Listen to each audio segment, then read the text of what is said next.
भाग्य लक्ष्मी कवच, देवताओं की तस्वीर, भाग्यांक सिक्का, मूल्यांक सिक्का, कार्य सिद्धि यंत्र, शनि यंत्र, गोमती चक्र, कोड़ी, 7 चक्र बैंड, 3 प्रकार के भाग्यशाली स्टोन्स, स्वास्थ्य के लिए रुद्राक्ष, भाग्य लक्ष्मी कार्ड और भी बहुत कुछ मिलेंगे। कुंडली बुक करने के लिए विजिट कीजिए vedshastra.astro.com और क्लिक कीजिए बुक नाउ के बटन पर। फॉर्म भरने के बाद आपको पेमेंट कर सकते हैं। पेमेंट सफल होने के बाद आपकी कुंडली बुक हो जाएगी।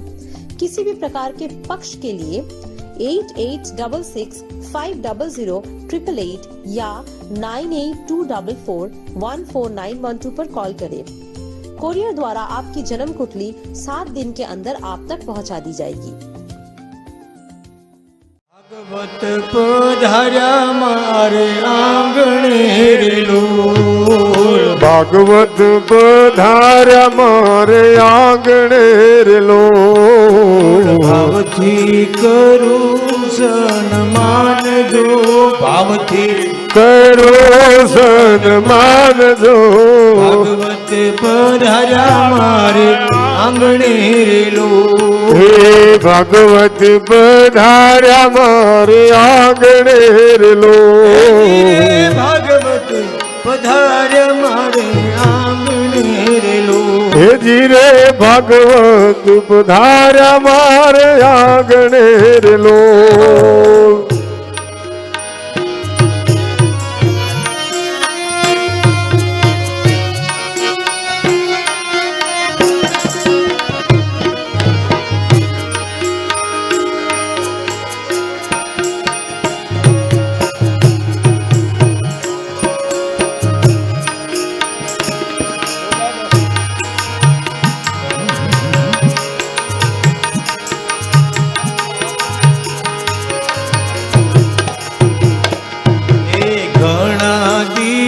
થી અમે ઝંખતાર લોલ, ઘણા દિવસથી અમે ઝંખતાર લોલ, ઘણા વર્ષોથી અમે ઝંખતાર લોલ, ઘણા વર્ષોથી અમે ઝંખતાર લોલ। આજે અમારા અહો ભાગ્ય જો, આજે અમારા હો ભાગ્ય જો। ભાગવત પધાર્યા મારે આંગણે રેલું, હે ભાગવત પધાર્યા મારે આંગણે લોલ, ભાગવત પધાર્યા મારે આંગણે રેલું, હે ધીરે ભાગવત પધાર્યા મારે આંગણે લોલ।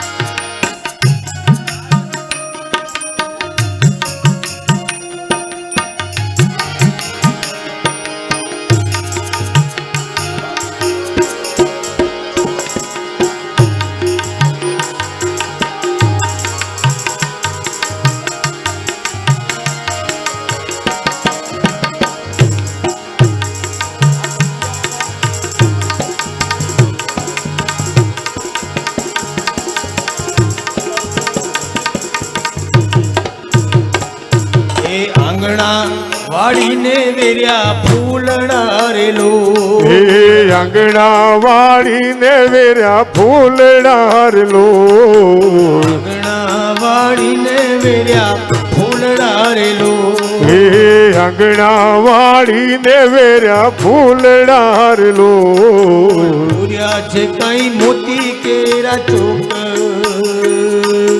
પૂર્યા છે કઈ મોતી કેરા ચોક, જો ભાગવત પધાર્યા મારે આંગણે રેલો, હે ધીરે ભાગવત પધાર્યા મારે આંગણે લોલ, ભાવથી કરું સન્માન જો, સન્માન કેવા શબ્દો, ભાવથી કરું સન્માન। જય હો। ગાવા વાળા અમે આયા છીએ, અમે તો ગાવાના જ છીએ હાથ દીવરી, પણ તમે ખાલી સન્માન કરો, તાળી પાડો, શબ્દ ન સમજાય તો કાંઈ નહીં, તાળી પાડીને એ ભાગવતજીનું સન્માન કરો। તમારા પિતૃ છે ને ઓન ધ સ્પોટ ઉપર તરી જશે, તાળો તાળી પધાર્યા મારે આંગણે રેલો હે ભાગવત પધાર્યા મારે આંગણે રેલો ભાવથી કરું સન્માન જો ભાવથી કરો સન્માન જો ભગવત પધાર્યા મારે આંગણે રેલો હે હે ધીરે ભાગવત પધાર્યા મારે આંગણે રેલો સત્સંગમાં આનંદ ઉમટ્યો રેલો હે સત્સંગ માયાનંદ યો મટ્યો રેલો સત્સંગમાં આનંદ ઉમટ્યો રેલો હે સત્સંગ માયાનંદ યો મટ્યો રેલો ભાગવત કૃપાથી સિદ્ધ થાય જો ભાગવત કૃપાથી સિદ્ધ થાય જો ભાગવત પધાર્યા મારે આંગણે રેલો હે ભાગવત પધાર્યા મારે આંગણે રેલો ભાગવત પધાર્યા મારે આંગણે રેલો હે ભાગવત પધાર્યા મારે આંગણે રેલો ભાવથી કરું સન્માન જો ભાવથી કરું સન્માન જો ભાગવત પધાર્યા મારે આંગણે રેલો હે ભાગવત પધાર્યા મારે આંગણે રેલો ભાગવત પધાર્યા મારે આંગણે રેલો હે ધીરે ભાગવત પધાર્યા મારે આંગણે રેલો ભાગવત પધાર્યા મારે આંગણે રેલો હે ધીરે ભાગવત પધાર્યા મારે આંગણે રેલો ભાગવત ભગવાન કી જય ભાગવતજીના બીજા શ્લોકની અંદર સુખદેવજી મહારાજને વંદન કરવામાં આવે છે યં પ્રવજંતમનુપેતમપેતકૃત્યં દ્વૈપાયનો વિરહકા તરયાજુઆ પુત્રેતિ તન્મયતયા તરભોభిનેદુ સ્તમ સર્વભૂતહૃદયં મુનિમાનતોસ્મિ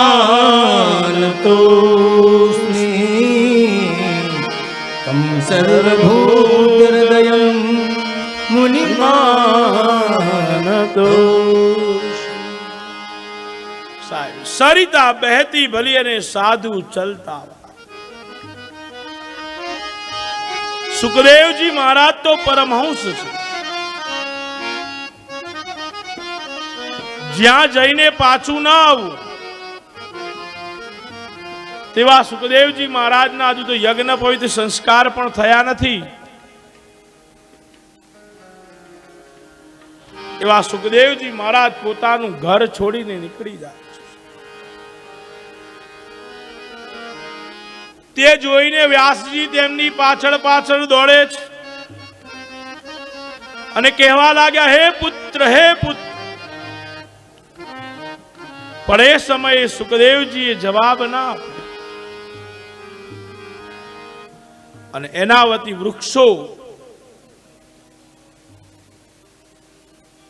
વૃક્ષો જવાબ આપે એવા સુખદેવજી મહારાજને આપણે વંદન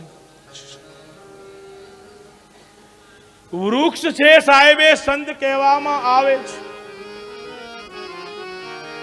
વૃક્ષ બી સંત છે અને વ્યાસજી પણ સંત છે સંત છે ને સાહેબ એ સંતની ભાષાને સમજી શકે આ જગતની અંદર સંત જ સંતની ભાષાને સમજી શકે છે બીજો કોઈ આ જગતની અંદર એ ભાષાને સમજી શકતો નથી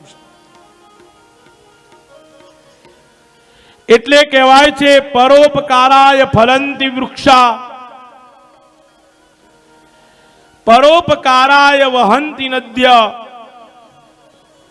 પરોપકારાય દુહંતી ગાયા અને પરોપકારાય ભિક્ષમ શરીર શ્રી કૃષ્ણ ભગવાનની કથા કેના સુખદેવજી મહારાજને વંદન કર્યા પછી શ્રીમદ ભાગવતની કથાનો પ્રારંભ પરોપકારાય ફલંતી વૃક્ષા વૃક્ષ પરોપકાર કરે છે સાહેબ ફળ આપે છે અને વૃક્ષ ફળ આપીને ડાળી નમી જાય છે. એ વૃક્ષ કદાની માટે ફળ ખાતી નથી, એ ફળ આપી દે છે, પરોપકાર કરે છે. પરોપકારાય વહંતી નદ્યા. સાહેબ, નદી વહ્યા કરે છે, નદી કોઈ પણ દિવસ જલપાન કરતી નથી. જો વૃક્ષો ફળ ખાવાના ચાલુ કરી દે, નદીઓ જલ પીવાની ચાલુ કરી દે, ગાય દૂધ આપવાની જગ્યાએ ગાય દૂધ આપવાનું બંધ કરીને પીવાનું ચાલુ કરી દે, તો આપણી હાલત શું થાય?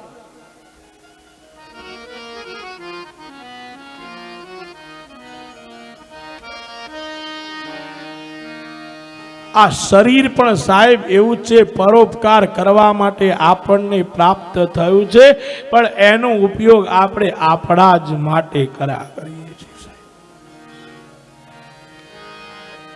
સાહેબ 100% એક વાત સાચી છે કે આજે આપણું જે શરીર છે, આપણે આપણા પિતૃઓનું કાર્ય કરીએ છીએ, એ પરોપકાર કરવા માટે આપણે કર્યું છે કે આપણા પિતૃઓને સદગતિની પ્રાપ્તિ થાય. સૌથી મોટામાં મોટું સૌભાગ્ય આપણને પ્રાપ્ત થાય. શ્રીમદ ભાગવત કથાનો પ્રારંભ થાય છે. કથા ક્યાં શરૂઆત થઈ? કથાનો પ્રારંભ થયો કઈ જગ્યાએ? તો કહે છે આવો આપણે સૌ સાથે મળી નૈમિષારણ્યની અંદર પધારીએ અને નૈમિષારણ્યની અંદર જે કથાનો પ્રારંભ થયો હતો એનું આપણે શ્રવણ.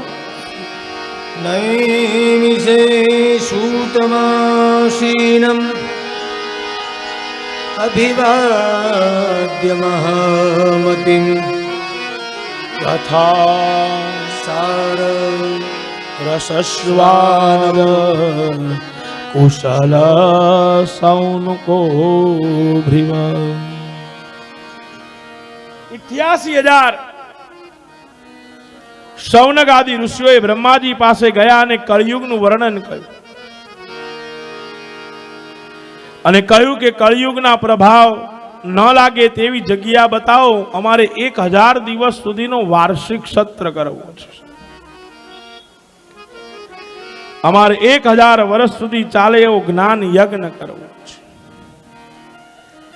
સૌનક આદિ ઋષિઓનું વચન સાંભળી બ્રહ્માજીએ મનોમય ચક્ર છોડ્યું. બ્રહ્માજીએ મનોમય ચક્ર છોડ્યું. આ ચક્ર શાંત થયું ત્યાં તમારે જ્ઞાન યજ્ઞ કરવો. બધા સૌનકાદિ ઋષિઓ મુનિઓ મનોમય ચક્રની પાછળ પાછળ ચાલવા માંડ્યા. એક જગ્યા ઉપર મનોમય ચક્ર શાંત પડ્યું એટલે એનું નામ નૈમિષારણ્ય પાડવામાં આવ્યું. સાહેબ, બ્રહ્મા એટલે શું કહેવાય? સાહેબ, બ્રહ્મા એ બુદ્ધિનો દેવ છે. કોના ઉપર વિરાજમાન છે? તો કઈ હંસની ઉપર વિરાજમાન છે. હંસ એ બુદ્ધિનું પ્રતીક છે. વિવેક વાળા બ્રહ્મા છે. વિવેકાદિષ્ટ બુદ્ધિ એટલે બ્રહ્મા કહેવામાં આવે છે. નૈમિષારણ્ય એટલે શું કહેવાય કે નરણ્યમ ઇતિ અરણ્યમ ઇતિ નૈમિષારણ્ય. જ્યાં જ્ઞાન યજ્ઞ થવાનો છે તે અરણ્ય, જ્યાં જપ તપ થાય છે તે અરણ્ય, જ્યાં ઘણા બધા મનુષ્યના જીવનની શાંતિ થવાની છે તેનું નામ અરણ્ય, જ્યાં બધા જ વક્તા અને શ્રોતાનું મન શાંત થાય છે તેનું નામ અરણ્ય કહેવામાં આવે છે. આપણે સૌ નૈમિષારણ્યની અંદર પ્રવેશ કરવાનો છે અને 7 દિવસ સુધી જ્ઞાન યજ્ઞનું આપણે લોકોએ સ્મરણ કરવાનું છે. સાંભળનાર કોણ છે? 88,000 ઋષિઓ સૌનકાદિ છે. કથાના વક્તા કોણ છે? તો કઈ સુત પુરાણી છે અને એમનું બીજું નામ છે રોમહર્ષણ. સુત એ જાતિવાચક શબ્દ છે. સૂતજીના માતા બ્રાહ્મણ છે, પિતા ક્ષત્રિય છે, માટે વેદાધિકાર પ્રાપ્ત થયો નથી. એટલે વ્યાસજીએ પુરાણો ભણ્યા અને પુરાણો વાંચ્યામાં પ્રવીણ થયા એટલે શુદ્ધ પુરાણી કહેવાય છે. અહીંયા આગળ કથાનો પ્રારંભ થાય છે. કથાના પ્રારંભની અંદર કહે છે શૌનકુવાચ અવ્યારધ્વંસમિધ્વંસ કોટિસૂર્યસમપ્રભા સૂતાખ્યાહી કથાસારમ મમ કર્ણ. કહે છે સૂતજી, અજ્ઞાનનો નાશ કરી અમે જ્ઞાન આપ.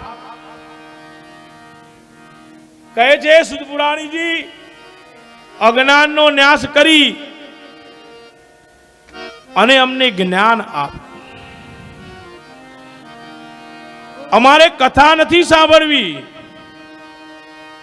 પણ કથાનો સાર સાંભળવો છે. સૂતજી કહે છે 100 સૂર્ય ભેગા થાય અને એનું જે તેજ થાય છે એવા સુદ પુરાણીજી મહાજ્ઞાની છે. શ્રદ્ધાવાન લભતે જ્ઞાનમ.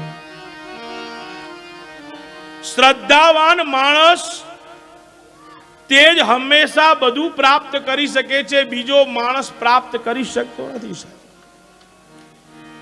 શ્રદ્ધા હોવી જરૂરી છે. સૌનકજી સુત પુરાણીજીને 4 પ્રશ્ન પૂછે છે. અહીંયા આગળ એ વિચાર કરવાનો છે કે જે સુત પુરાણીજીને પ્રશ્ન પૂછવામાં આવે છે અને 88,000 સૌનકાદિ ઋષિ મુનિઓ સાંભળે છે, અને સૌનકાદિ ઋષિ મુનિઓ પણ કેટલા જ્ઞાની હશે કે એ લોકોએ આ સુત પુરાણીજીને આવા પ્રશ્ન પૂછ્યા.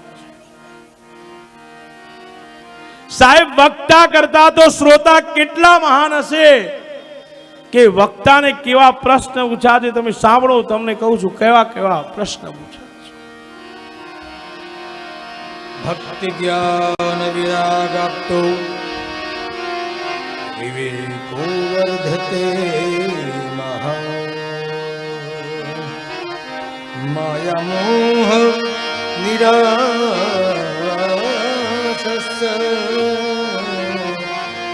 વૈષ્ણવે ક્રિયતે કથા. પહેલો પ્રશ્ન પૂછ્યો, ભક્તિ જ્ઞાન અને વૈરાગ્ય પ્રાપ્ત થાય તો શું કરવું? શું કહે છે? ભક્તિ જ્ઞાન વૈરાગ્ય પ્રાપ્ત થાય તે અમને કહો. બીજા નંબરનો પ્રશ્ન કર્યો,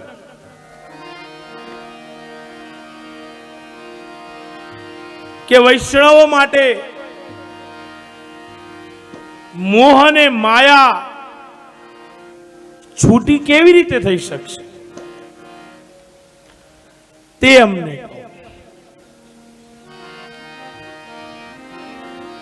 ત્રીજા નંબરનો પ્રશ્ન કર્યો સાહેબ, ઇહ ઘોરે કલો પ્રાયો જીવશ્ચ સુરતાં ગતા ક્લેશાક્રાંતસ્યૈવ શોધને કિં પરમ.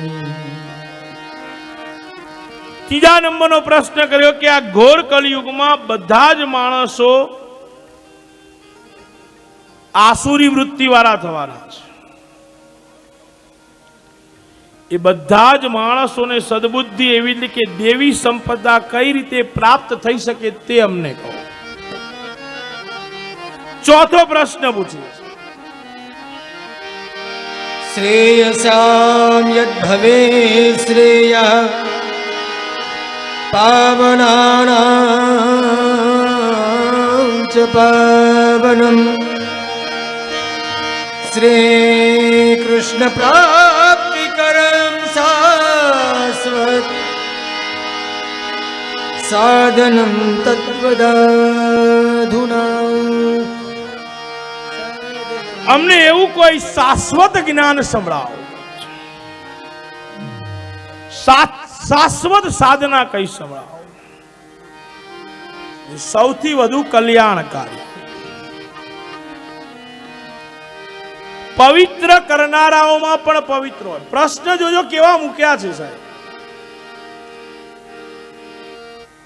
પવિત્ર હોય પણ પવિત્રમાં પણ પવિત્ર કરનાર હોય સાહેબ. શાસ્ત્ર એવું કહે છે કે ગંગા સૌથી મોટામાં મોટી પવિત્ર નદી છે, હે, પણ સાહેબ એને પણ ગંગા સપ્તમીના દિવસે નર્મદાજીની અંદર સ્નાન કરવા આવવું પડે છે. એટલે આ પવિત્રમાં પણ પવિત્ર કહેવાય છે.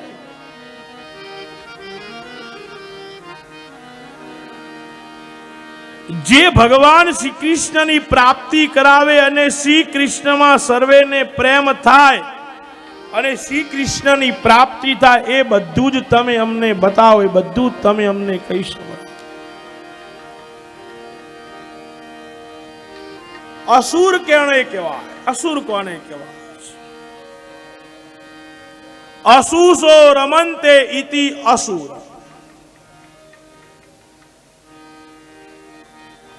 અસુર કોને કહેવાય? રાવણ જેવો મહાજ્ઞાની અને દુર્યોધન જેવા લોકોએ અસુર ગણવામાં.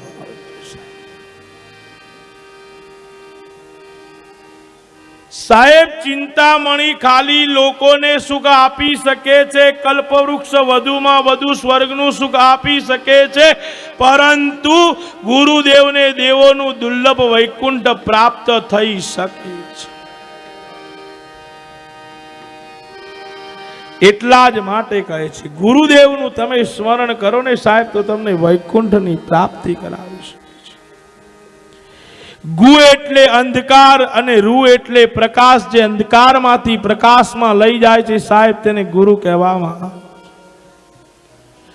સાહેબ કોઈ જગ્યાએ અંધારું હોય તો તમારે બૂમો પાડવાની જરૂર નથી કે અહીંયા અંધારું છે, અંધારું છે.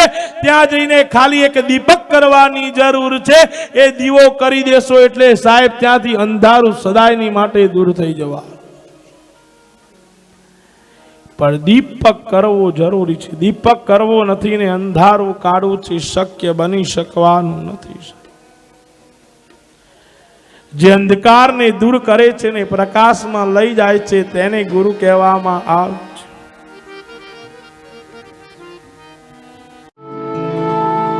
યોગ, પ્રાર્થના, દર્શન,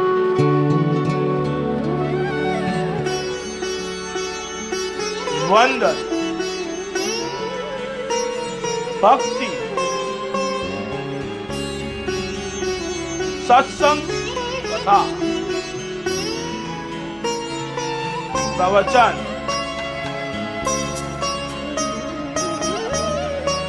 પંચાંગ, દિનચર્યા,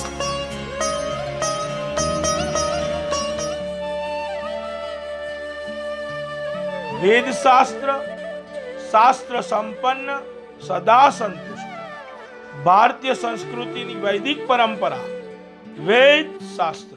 નમસ્કાર દર્શક મિત્રો, अथश्री जन्म पत्रिका एवं वेदशास्त्र ज्योतिष ग्रुप द्वारा भाग्यलक्ष्मी विवाह कार्ड की रचना की हुई है। यह भाग्यलक्ष्मी विवाह कार्ड जिनके मैरिज के लिए कोई भी प्रॉब्लम है तो वो सभी लोग ये भाग्यलक्ष्मी विवाह कार्ड परचेज कर सकते हैं। जिनकी कुंडली के अंदर मंगल का दोष है, 1, 4, 7, 8 और 12 भाव में जिसके मंगल है, मंगल के प्रभाव के कारण आपकी शादी के अंदर रुकावट आ रही है।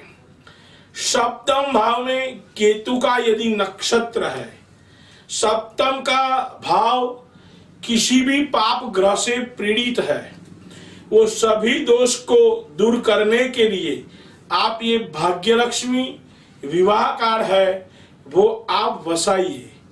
इससे आपके जीवन में जो लग्न के लिए, शादी के लिए जो भी प्रॉब्लम है वो सभी प्रॉब्लम इस कार्ड से दूर हो सकते हैं। तो कृपया इस कार्ड की प्राप्ति के लिए आप हमारे ऑफिस नंबर का कांटेक्ट कर सकते हैं। जय श्री कृष्ण। इंतजार हुआ खत्म, आ गई है अब अथर्वश्री जन्म पत्रिका। दूर करेगी आपकी हर समस्या। भारत के सर्वश्रेष्ठ ज्योतिषी द्वारा तैयार किया गया। आज ही बुक कीजिए अपनी जन्म कुंडली। अधिक जानकारी के लिए हमें संपर्क करें।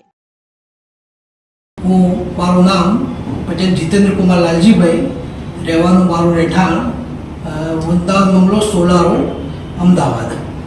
જીટીપીએલના માધ્યમથી શ્રી કાર્તિકભાઈ જ્યોતિષાચાર્ય રાવલનો મને પરિચય થયો અને મેં તેમની પાસેથી ભાગ્યલક્ષ્મી યંત્ર ખરીદ્યું। આ ખૂબ જ ચમત્કારિક યંત્ર છે। મારા ભાઈ જે નકારાત્મક ઉર્જા છે નાશ પામી અને સકારાત્મક વિચારો આવ્યા અને જીવનમાં જે મારા ઘણા પડતા પ્રશ્નો હતા એનો સત્વરે સારી રીતે આ ભાગ્યલક્ષ્મી યંત્ર દ્વારા એનો નિકાલ થયો। ખૂબ ખૂબ આભાર શ્રી કાર્તિકભાઈ રાવલનો અને ભાગ્યલક્ષ્મી યંત્રનો। જય